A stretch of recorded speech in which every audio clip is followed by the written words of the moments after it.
Kama umeona kitu chochote, katangaza kwa kijiji nitakufunga wa mdomo. Doi.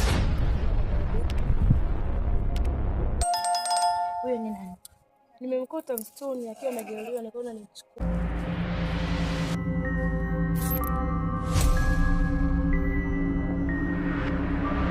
Oh, natoa begi utoi. Tibu akiponda tunaanza kwa.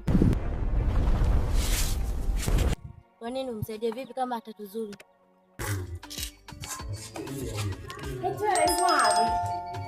Hapana dada, tutamficha tu. Hakuna mtu atakayejua. Akipona anaondoka. Hapana.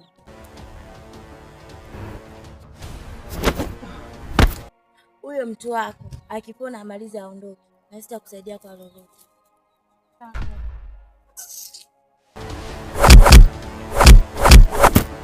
Sasa umeona nini huko ndani? Hadi umetoka. Mimi waniambia nikakuangalia kupata yote maji.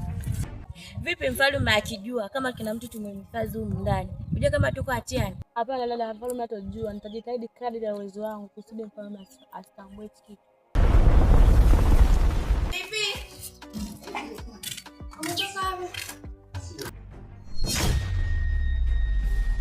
Na imani unanijua vizuri. Sasa nije nisikie kitu chochote ambacho umekiona mle ndani ukakitangazia kijiji. Nitakugeuza kuwa kuku. Sasa jana unalala wapi? Mstuni, shida nini? Mstuni. Kwa hiyo siku hizi unaweza kulala mstuni. Wewe huwezi kujua kwa sasa hivi. Hebu ondoka. Mimi sijaona. Mbona tunafuatana? Shida ni nini? Tunahitaji hilo begi.